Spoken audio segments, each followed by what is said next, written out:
Stocks of the day address कर लें। यतिन आ गए स्टूडियो में। Yatin, good morning. Good morning. बहुत सारे स्टॉक्स हैं जो डिस्कस कर सकते हैं, लेकिन सबसे पहले शुरुआत करते हैं सनोफी इंडिया और सिप्ला से। दोनों कंपनियों ने एक रेस्पिरेटरी पोर्टफोलियो के लिए करार किया है, जहां सिप्ला के साथ सनोफी जॉइंट मार्केटिंग करेगा अपने प्रोडक्ट्स की। और इस न्यूज़ के बाद दोनों ही सनोफी और सिप्ला के शेयरों में आपको तेज़ी दिखाई पड़ रही है। इसके अलावा CDSL आज का clear stock of the day दिखाई पड़ रहा है, क्योंकि यहाँ लगभग 1200 करोड़ की बड़ी ब्लॉक डील आपने होती हुई देखी, जहाँ स्टैंडर्ड चार्टर्ड बैंक हमारे सूत्रों के हिसाब से इन्होंने अपना 7-7.25% हिस्सा ब्लॉक डील के जरिए बेचा। डील की प्राइस लगभग 1690 रुपये के आसपास थी और शेयर वहीं आसपास ट्रेड करता हुआ दिखाई पड़ रहा है। और आखिर में यूफ्लेक्स, ये भी स्टॉक रखिए अपने रडार पे, क्योंकि कंपनी ने स्टॉक एक्सचेंजेस को डिस्क्लोज किया है कि इनके पूर्व डायरेक्टर जो यूरोपियन ऑपरेशंस देखते थे, इन्होंने बहुत सारे प्लांट्स में वहां फ्रॉड कमिट किया है, जिसके बाद शेयर में आप लगभग 3 से 4% का प्रेशर देख रहे हैं। शुक्रिया यतिन इस पूरी चर्चा के लिए। Stocks of the day screen पर रखने के लिए आपकी स्क्रीन पे यूफ्लेक्स और साथ ही साथ CDSL आपकी स्क्रीन पे आएगा करीब 94 रुपये नीचे। सनोफी इंडिया यूफ्लेक्स करीब 3% नीचे ट्रेड करता हुआ।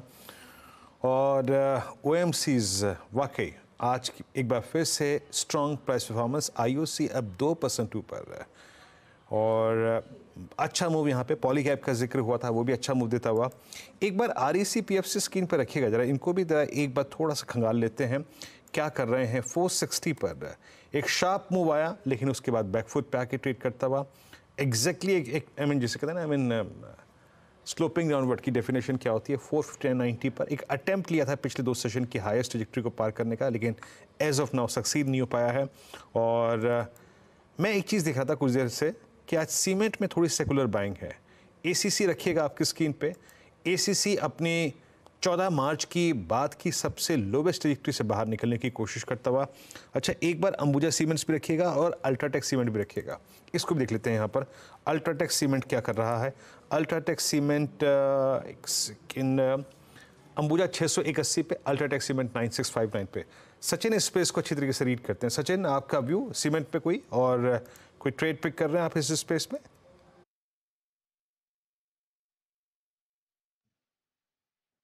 देखिए, मुझे लग रहा है यहाँ पर बेस्ट पिक तो अल्ट्राटेक होना चाहिए। जिस तरीके से अभी भी इसने एक फ्लोर मेंटेन की है 9600 के आसपास की, तो मुझे लग रहा है अगर रिवर्सल होना है तो इस पर्टिकुलर स्टॉक में ब्रेकआउट पहले आना चाहिए। 9770 के आसपास का एक हर्डल है, तो आई थिंक 100 पॉइंट की तेजी तो यहाँ पर नजर आ रही है। स्टॉप लॉस आपको लगभग अराउंड 9620 के स्टॉप के लेवल के आसपास प्लेस करना चाहिए। एंड जैसे ही 9770 का लेवल टूट जाता है, तो आई थिंक बड़े टारगेट्स के लिए ये वेल पोजीशन हो सकता है। तो फिलहाल मेरी टॉप पिक होगी अल्ट्राटेक सीमेंट 9620 के स्टॉप लॉस के साथ 9770 के टारगेट के लिए। ओके, चलिए सचिन, एक और स्टॉक जो आपने पिक किया था बिरला सॉफ्ट, एक बार उसको डिस्कस करते हैं। या अनुज जी, मुझे लग रहा है एक काफी हेल्दी स्टेडी डाउन ट्रेंड यहाँ पर एग्जॉस्ट हुई थी एंड एक डिक्लाइनिंग चैनल फॉर्मेशन का यहाँ पर ब्रेकआउट एग्जिबिट हो रहा था। वो ब्रेकआउट यहाँ पर कंफर्म हो रहा है। सो जिस तरीके से पैटर्न था, हमने 766 के आसपास के टारगेट्स यहाँ पर एक्सपेक्ट किए थे, ये इंट्राडे में ऑलमोस्ट अचीव हो चुके हैं। बट मुझे लग रहा है यहाँ पर लॉन्ग पोजीशंस कैरी फॉरवर्ड करने में कोई हर्ज नहीं होगी। एक अच्छा फ्लोर इसने बनाया है 730 के आसपास का। एंड जैसे ही ये ब्रेकआउट अभी कंफर्म हो रहा है, मुझे लग रहा है ये फ्लोर अभी एलिवेट हो सकता है 745 पे। आई थिंक 748 के स्टॉप लॉस के साथ अभी भी यहाँ पर फ्रेश लॉन्ग पोजीशंस ऐड करने की सलाह होगी।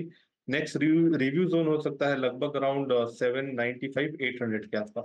ओके, 766 का टारगेट था वैसे सचिन का, ऑलमोस्ट अचीव हुआ है 765, लेकिन यहाँ पर कह रहे हैं अभी भी होल्ड करिए और इनफैक्ट और ऐड करिए। स्टॉप लॉस रिवाइज कर दीजिए 748 का और नया टारगेट 793 का है, लेकिन पहला टारगेट तो ऑलमोस्ट उनका अचीव हुआ है यहाँ पर। निफ्टी 22,104 पर, अब देखते हैं वापस उस जोन में आता है कि नहीं। और बैंक निफ्टी भी 46,800, लेकिन हाँ हायर एंड पे तो ट्रेड कर रहा है। ICICI बैंक की हेल्प मिली उसको, जैसा वीरू ने भी डिस्कस किया था। HDFC बैंक की काफ़ी हेल्प मिली और ऑब्वियसली रिलायंस शुरू से हेल्प कर ही रहा है मार्केट को। तो ये 3-4 स्टॉक्स है जहाँ पर मोमेंटम क्लियरली बिल्डअप हो रहा है यहाँ पर। और कुछ स्टॉक्स देख लेते हैं एक बार, जरा आपकी स्क्रीन पर लेकर आइए अब टाटा केमिकल्स। ये हमने कल भी डिस्कस किया था। टाटा केमिकल्स का चार्ट रखिए एक बार जरा स्क्रीन पर।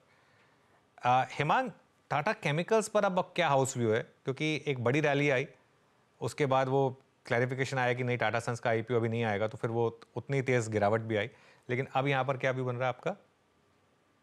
मेरे ख्याल से अनुज जो रिजल्ट्स है उसमें तो कोई ज्यादा मुझे पॉजिटिव सरप्राइज वाला एलिमेंट लग नहीं रहा है। खाली ये चीज हो सकती है कि क्योंकि बहुत शार्प हमने करेक्शन देखी और मार्केट में एक स्टेबिलिटी देख रहे हैं, तो एक करेक्टिव पुलबैक हम देख सकते हैं। और वो पुलबैक में एक्चुअली एग्जिट करने का ही व्यू रखना चाहिए, क्योंकि मुझे लगता है कि जो अंडरलाइंग कमोडिटीज है उसकी जो प्राइसिंग और जो रिजल्ट्स है उसकी एक्सपेक्टेशन इतनी बढ़िया नहीं है।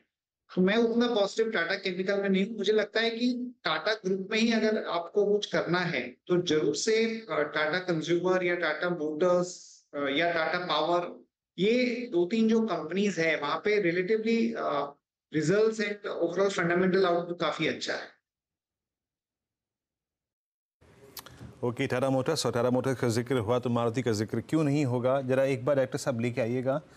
12398 पर प्रकाश सर ने पिक किया था मारुति, और मारुति अब आ चुका है 12,492 पे। सर 100 रुपये जुड़ गए और ऑल टाइम हाई। अभी बुक करें या चलाएं रेस्ट ऑफ द सेशन के लिए? सर आज सुबह मैंने टारगेट दिया था 12,500 का, सिर्फ 10 रुपये बाकी है, लेने में नुकसान नहीं है, लेकिन मारुति में मोमेंटम है और अब की बार 13,000 भी जाएगा। लेकिन आज 31 मार्च है, कल पैसा लेने में नुकसान कभी हुआ ही नहीं है मैंने तो, लेकिन अप ट्रेंड है मैं कहूंगा। और अगर किसी को लेना है, होल्ड करना है, तो 12,400 का स्टॉप लगाए, फिर एक और जोन मिल सकता है, लेकिन क्लोजर टू टारगेट 12,495, 5 रुपए से रहना है। मारो गोली, ले लो पैसा। बिल्कुल सही। एक्चुअली अब हो भी गया टारगेट हिट गाबा सर, 12,500 का टारगेट हिट गाबा सर का, तो प्रॉफिट बुक करिए और एंजॉय करिए उस प्रॉफिट को। आई थिंक कल हम डिस्कस कर रहे थे ये मारुति की, नॉर्मली ट्यूसडे की डिक्लाइन टिकती नहीं है ज़्यादा यहाँ पर, और एक शानदार मोमेंटम में रहा ये स्टॉक का, अच्छा मोमेंटम यहाँ पर। अच्छा, एक इन्फो एज और लेकर आइए जरा। इन्फो एज इस समय 5300 पर।